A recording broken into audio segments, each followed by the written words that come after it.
அதான் தப்பு பண்ணிட்டேன் மேடம் இவருக்கு தான் நான். அதுக்கப்புறம் வந்து 4 பசங்க வந்து அதை வந்து பார்த்துட்டாங்க மேடம். என் பேர் பிரேமாவதி. நான் மணமேல்குடியிலேருந்து வர்றேன், பட்டங்காடுங்கிற கிராமத்துலேருந்து வர்றேன். சரி, நீ முதல்ல என்ன நடந்தது சொல்லு. கல்யாணம் பண்ண 14 வயசுல எப்படி அவரை பார்த்த? அவருக்கு அந்த பொண்ணு தான் வேணும்னு வந்தார் மேடம். என்ன நல்லா தான் மேடம் இருந்தோம், எந்த இதுவும் இல்லை, நல்லா வச்சிருப்பாரு. 3 வருஷம் நல்லா பார்த்துக்கிட்டு இருந்தாரு. மாமனார் என்ன வேலை செய்யறாரு? அவர் வந்து வீட்டில் இருப்பாரு, ஏதாச்சும் வேலை பார்ப்பாரு, இந்த மட்டை இது மாதிரி ஏதாச்சும் பண்ணுவார். வேலை வீட்டில் தான். நான் எங்கள் ஊர் மணமேல்குடி. அங்கே மணமேல்குடி வந்து தங்கி இருந்தவங்க வந்து ஃபைனான்ஸ் பண்ணுவாங்க. அப்போ ஃபைனான்ஸ் பண்ணுறதுக்காக ஒருத்தவங்க வருவாங்க மேடம் எங்கள் ஊருக்கு. அவங்க வந்து பழனி சைடு. ஒரு நாள் வந்து நான் 4500 ரூபா பணம் எடுத்திருந்தேன் மேடம். அப்போ தான் அமௌண்ட்டு கூட எடுத்தேன். 2 ரூபா எடுப்பேன், ஏன்னா நம்மளால கட்ட முடியாது. அப்போ ஒரு நாள் தம்பி சைக்கிள் கேட்டான். ஆனால் அதெல்லாம் இல்லை, எனக்கு வந்து 5000 ரூபாய் சைக்கிள் எனக்கு வாங்கி தர்ற பணம் எடுத்து 5000 ரூபாய்க்கு சைக்கிள் வாங்கி கொடுத்தேன் மேடம். அவசர செலவுனா ஒரு 2 ரூபா எடுப்பேன், இல்லைன்னா 1500 அதோட நிறுத்திக்கிடுவேன் மேடம். அதுக்கு மேலெல்லாம் போக மாட்டேன், நம்மளால கட்ட முடியாது அப்படின்னு. அதிகமாக பணம் கொடுத்தா ஃபோன் நம்பர் எழுதுவாங்க போல. ஃபோன் நம்பர் எழுதி வச்சிருந்தாங்க. அப்பவே சும்மா என்ன செஞ்சா போன் இருந்துச்சு, காசு எவ்வளவு இருக்குன்னு பாக்குறப்போ 1 ரூபாயா என்னமோ இருந்துச்சு. அப்ப நாங்க ஒரு மிஸ்டு கால் விட்டோம். அவர் பேர் என்னது? அவங்க பேர் வந்து திருஅருள் செல்வன். ஒரு 2 நாள் கழிச்சுதான் இவங்க நான்கிறது கண்டுபிடிச்சாங்க. என்ன வயசு? 29 மேடம். அவங்களுக்கு பையன் கூட திட்டுனா, என்ன சும்மாவே இருக்க மாட்டியாமா அப்படி சொல்லி திட்டுனா. அப்படி பேசுனதுதான் மேடம் கூட பழக்கம். ரொம்ப நாளா பேசிக்கிட்டே இருந்தேன் மேடம். இவங்களுக்கு எனக்கும் பழக்கம் வந்துருச்சு மேடம். ஒரு 3 மாசம் வரைக்கும் போன்லேயே பேசிக்கிட்டு இருந்தேன் மேடம். அப்படி வீட்டுக்காரர் வந்து வீட்டிலலாம் இருக்க மாட்டாங்க மேடம். இவங்க வந்து எங்கேனாச்சும் போயிடுவாங்க ஊருக்கு வந்தாலும் 1 மாசத்து சம்பளத்தை வாங்கி கொண்டாந்து 10,000 ரூபாய் இப்படி வாங்கி கொண்டாந்து எனக்கிட்ட 2000 ரூபாயை கொடுத்துட்டு 8000 ரூபாயை பிடிச்சி முடிச்சுட்டு போயிடுவார் ஊருக்கு. அப்புறம் இவங்க கிட்ட வந்து காசு வாங்கி இந்த மாதிரி இது பண்ணனா மேடம். அப்போ வந்து நான் வந்து 3 மாசத்துக்கு அப்புறம் நாங்கள் வந்து தப்பு பண்ணிட்டேன் மேடம் எங்க கூட. அதான் தப்பு பண்ணிட்டேன் மேடம் இவருக்கு தான் நான். அதுக்கப்புறம் வந்து 4 பசங்க வந்து அதை வந்து பார்த்துட்டாங்க மேடம். எங்க பார்த்தாங்க? அங்கே எங்கள் ஊர் காடு ஒன்று இருக்கு மேடம். அதில் வந்து விஜய்ன்ற பையன் வந்து 2 கையையுமே பிடிச்சி அப்படியே மேலே தூக்கிட்டான் மேடம் என்னை. மேடம் விஜய்ங்கிற பையன் தான் மேடம் ரொம்ப இந்த விஜயகுமார்ன்ற பையன். அவன் எவன் வேணா வந்து தப்பு பண்றான், நாங்க தப்பு பண்ண மாட்டோம், இப்ப பண்ணக்கூடாதா, நாங்கெல்லாம் சொந்தக்காரன் இருக்கிறோம், அடுத்தவங்க கூட எல்லாம் போற. அப்புறம் அசிங்கமா பேசினா மேடம். வேற நீங்க வரலைன்னு வைங்க, ஊர்ல போய் நாங்க காலையில போய் சொல்லிடுறோம், வீடியோவும் எடுத்து வச்சிருக்கோம் அப்படின்னு சொல்லி அங்க இருந்து காலில் கும்பிட்டு விழுந்து உடியாந்துட்டோம் மேடம். உடியாந்து இவங்களை பைக்கு எடுத்துட்டு போக சொல்லிட்டு உடியாதெல்லாம் இல்ல, நீ வரமாட்டியல்ல, காலையில பாருவோமா நான் என்ன நடக்குதுன்னு பாரு அப்படி சொல்லிட்டு ஊர்ல எல்லாம் சொல்லிட்டாங்க மேடம். சொன்னதோடயும் விடல மேடம். எதுனாச்சும் நான் பைப்புக்கு தண்ணிக்கு போயிடக்கூடாது மேடம், சாட சொல்லி பேசுது. அப்ப லாஸ்ட் வரைக்குமே தண்ணிக்கு போக முடியாது, குளிக்க போக முடியாது, சாட சொல்லி பேசுவாங்க. விஜயகுமார் அம்மா அப்பாவும் கிளம்பிடுவாங்க மேடம் சண்டைக்கு. என்னோட உன் லட்சணம் தெரியாதா, அப்படியாக்கும் இப்படியாக்கும், என்ன நீ பேசுறியா ஆடுறியா. இதெல்லாம் பசங்களுக்கு எல்லாம் தெரியுமாம்மா? தெரியும் மேடம். நான் பேசுறதே அவங்க கண்டுபிடிச்சி அடிச்சிருக்காங்க மேடம். பசங்க போன்ல பேசிட்டு இருப்பாங்க, அம்மா கத்திக்கிட்டு தான் கிடப்பாங்க. நான் அம்மாவுக்கு தெரியாம பேசுவேன், அம்மா கத்துவாங்க, இந்த மாதிரி பண்றியே குடும்பத்தை சீரழிக்க போறியே அப்படின்னு அம்மா கத்துவாங்க, பேசுவாங்க. என்னை அம்மா எப்போ என்னாச்சும் ஃபோன் பண்ணி பேசுவாங்க. ஃபோன் பண்ணி பேசுறது தான். இப்போ எதுக்கு வந்தீங்க நீங்க? நான் வந்தாங்க அன்னைக்கு நடந்த பிரச்சனையில வந்து நான் வீட்டை விட்டு வெளியில வந்துட்டேன் மேடம். எங்க ஃப்ரெண்டு வீட்டுக்கு போய். எவ்வளோ நாள் ஆச்சு போய்? நான் போய் 6-7 நாள் இருக்கு மேடம். வீட்டு ஒரு 8 மாசமா தான் மேடம் நான் அந்த தப்பு செஞ்சேன்.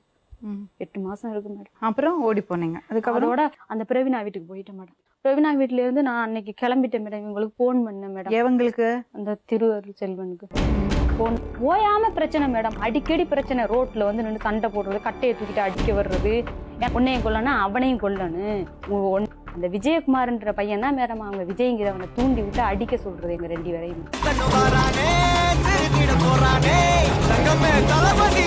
உங்களுக்கு கல்யாணம் ஆயிடுச்சு? இப்ப என்ன பிளான்ல இருக்கீங்க 2 பேரும்? நாங்க வீட்டை விட்டு வந்துட்டேன். அப்ப என்ன பண்ண போறீங்க? இவரோட நான் இருந்துக்கிறேன். நீங்க என்ன சொல்றீங்க? நான் ஏத்துக்கிறேங்க மேடம்.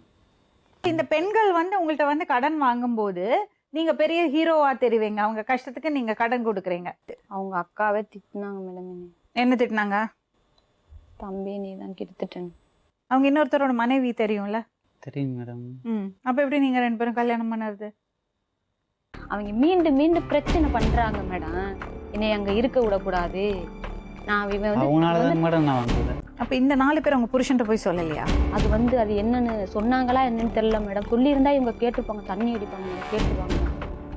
சொல்லும் பாட்டுல போன்ல பேசுறது, தோட்டத்துக்கு போறது, இந்த மாதிரி கொல்லைக்கு போறது எல்லாம் இருந்தேன்னா எப்படி பையனை உருப்பிடுவான்? நீங்க இதுல மாட்டிக்கிட்டோமே அதனால கல்யாணம் பண்ணலாம்னு நினைக்கிறீங்களா இல்ல நிஜமாவே அவன் மேல இல்லை பாசம்? எனக்கு வந்து வேற பொண்ணு இது கல்யாணம் பண்ணிக்க விருப்பம் இல்லைங்க மேடம். இப்படி ஆனா என்னதான் பண்ணுறது? நம்ம யோசிச்சு பாருங்களேன். சரி, இந்த 4 பேர் ஒண்ணு என்ன பண்ணாங்க அன்னைக்கு? கரெக்டா சொல்லு. கரெக்டாக சொன்னேன். ஃபர்ஸ்ட் நாள் ஒரு 2 நாள் போயிருப்போம் மேடம். 3ஆவது நாள் எங்களை கண்டுபிடிச்சிட்டாங்க மேடம்.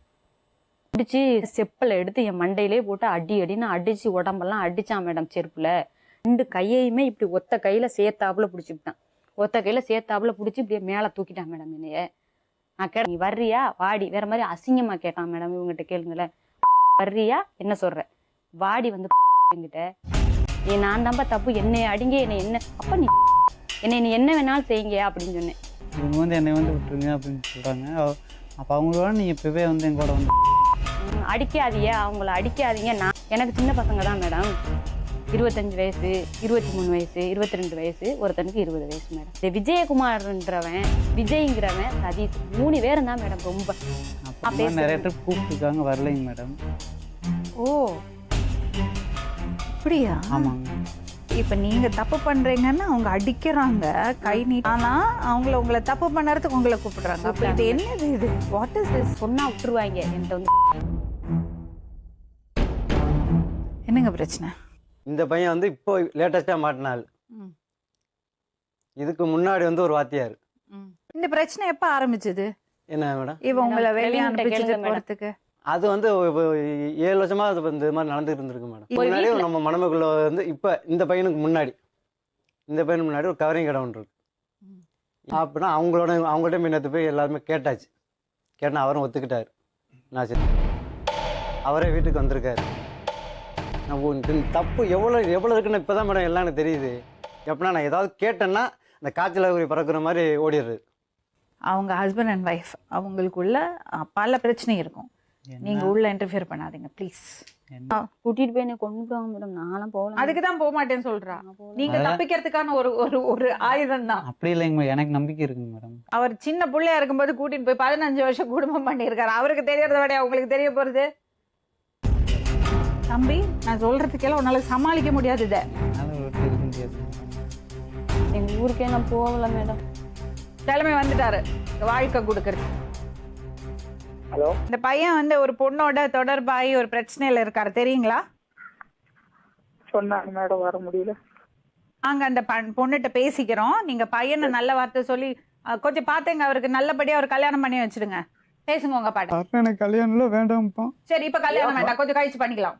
என்ன கல்யாணம் பண்ணா அப்ப என்னப்பா பண்றேன்? உங்களால சமாளிக்க முடியாது தம்பி, நான் சொல்றேன் கேளுங்க. உங்களால சமாளிக்க முடியாது. ஒன்னா குடும்பமா வாழும்போது 2 மாசம் தாக்குப்படாது.